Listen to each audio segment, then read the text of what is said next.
বৃদ্ধির জন্য যে আন্দোলনটা চলছে, এই আন্দোলন কেন্দ্রিক যে কমিটি যে ঘোষণা করা হয়েছে, এই কমিটি সুপারিশ করেছে 35 এবং 37, এটা বাস্তবায়ন না দিয়ে গভর্নমেন্ট বিভিন্নভাবে ঘুরিয়ে রাখতেছে। এই কেন্দ্রিক আমাদের সংবাদ সম্মেলনটা দীর্ঘ 12 বছর, কিন্তু 12 বছরে এর কোনো পরিবর্তন হয় নাই। আমরা দেখেছি যে বিভিন্ন সময় সরকারের বিভিন্ন জনপ্রশাসন মন্ত্রণালয়, সংসদীয় স্থায়ী কমিটি এটা সুপারিশ করেছে এবং সুপারিশ করে আমাদের অর্থাৎ দেখিয়েছে, কিছুদিন গেছে এবং এটা ঝুলে আছে। তাই এই সরকারও দেখলাম এই যে কয়েক সপ্তাহ পার হয়ে গেছে, যারা সুপারিশ করেছে 35 ছেলেদের ক্ষেত্রে এবং নারীদের ক্ষেত্রে 37, কিন্তু এরাও বাস্তবায়ন বা কোনো কিছু করতেছে না। এরা আবার 32-এর কথা বলতেছে। অর্থাৎ বৈষম্যের যে স্থানটা, এটা বৈষম্যের কোনো পরিবর্তন হয় নাই, সরকারের পরিবর্তন হয়েছে।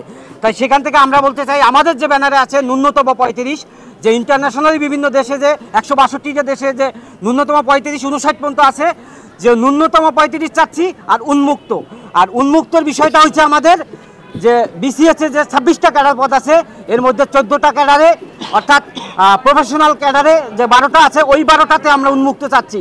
সেক্ষেত্রে শিক্ষা, স্বাস্থ্য এবং জুডিশিয়ারি সহ বিভিন্ন সেক্টরে আমরা এই 12টায় উন্মুক্ত চাচ্ছি।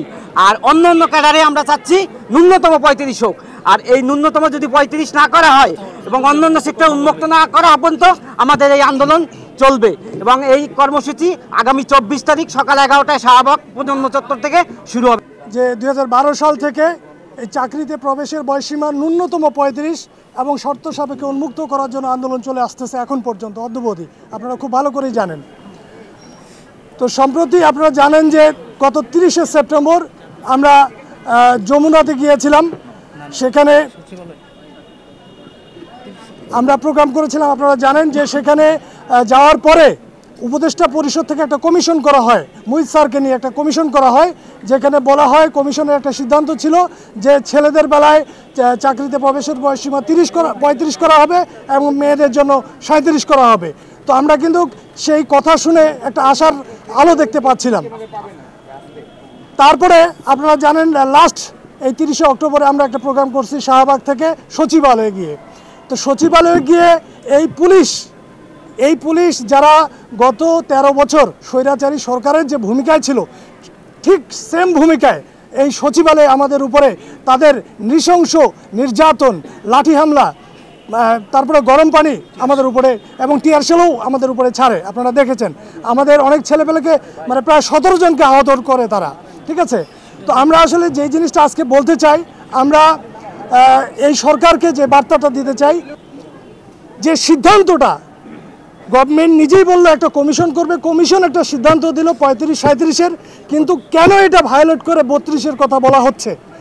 বিগত সরকার যাদেরকে আমরা সকলে এক বাক্যে এখন বলে উঠছি যে স্বৈরাচারের ভূমিকায় ছিল, তাই যদি হয়ে থাকে, তাই যদি আমরা বিশ্বাস করি, তাহলে আমরা যে আন্দোলনের মাধ্যমে যে নির্যাতনের পর এই সরকার অর্থাৎ অন্তর্বর্তীকালীন সরকার বা আপনার যে সরকারি নাম দেন না কেন, এই সরকারে এসে যখন আমরা এই ছাত্র সমাজ, সারা দেশের নির্যাতিত ছাত্র সমাজকে নিয়ে রাজপথে আমরা একটি ন্যায্য দাবির জন্য আমরা তাদের কাছে হাত পেতে ভিক্ষার মতো চাচ্ছি, তারা আমাদেরকে কোনো ফ্লোর দিচ্ছে না।